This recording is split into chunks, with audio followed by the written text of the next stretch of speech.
On. All right, greetings YouTube neighbors. So today we're actually going to show how to take off the mower deck on your Kubota.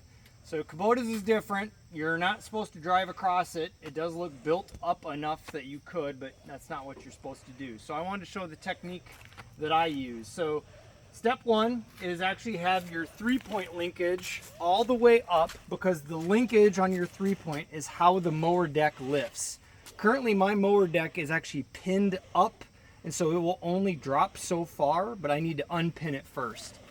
So these are just two spots. They're right here under these arms. And I actually bought these pins, just regular farm pins. So they go on and off very easily, and then they hook onto themselves to make sure they stay on. So I'm going to go to the other side of the tractor now. And here you can probably see where they pin on just a little bit easier. Come in here.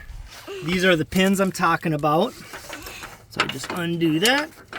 Boom, popped it out. It's unpinned. And it has one pin spot right there on the loader to do that. So once that's done, we can now lower the mower deck.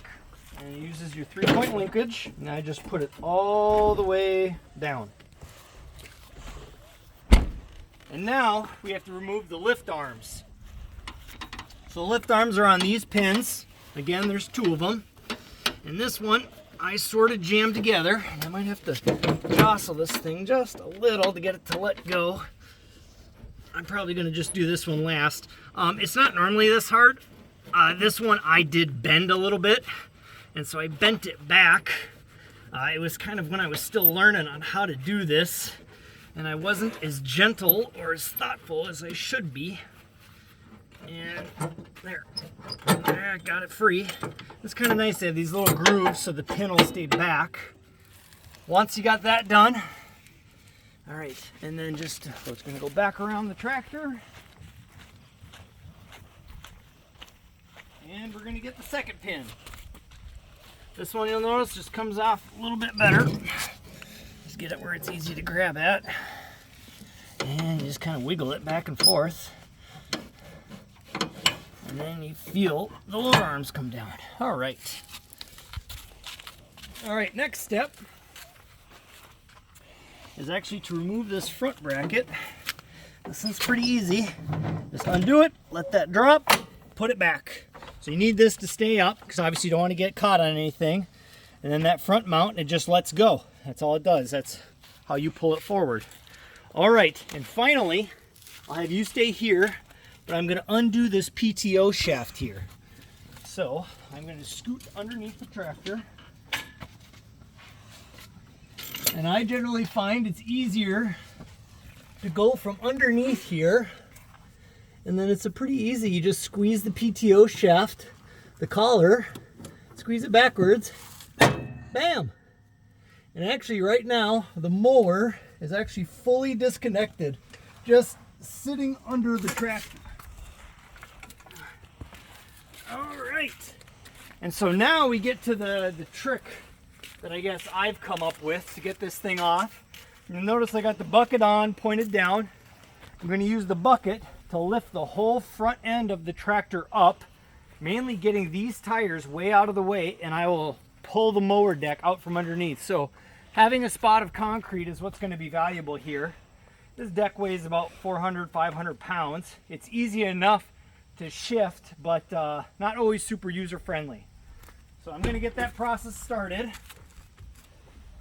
When I fire it up, I'm also going to lift up the 3-point now, because there's those linkage arms underneath and I want them out of the way.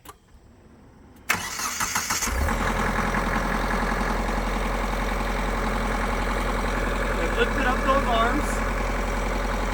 Now I'm going to lift up the tractor nice and gentle.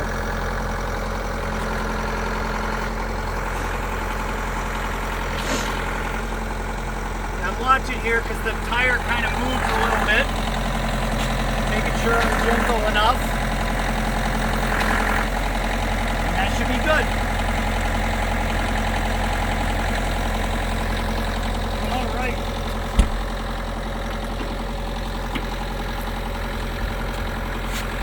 What happened here on the back side is when I lifted it, back tire's creeped up on the mower deck and kind of caught this arm in a small pinch. I just got to pull it out of the way, give it a push.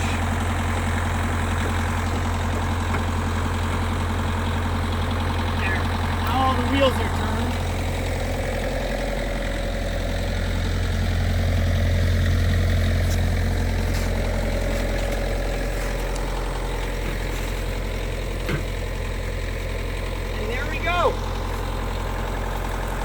The mower deck is completely off, and I usually just leave this up so I see it and I don't run over it. And obviously you do the exact opposite process to get it back on. So I might do another video just showing how that goes. I'll hop back in, put the tractor back down.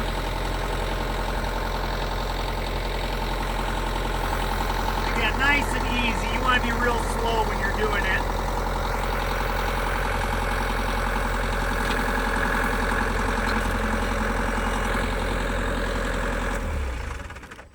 And that's how it's done. So the key here is to have a nice piece of ground. I think you could do this in the grass. You just want it very level wherever you're doing it. That's only because this thing is a bugger to move by hand. And yeah, it's not that bad. So thank you. Up until next time.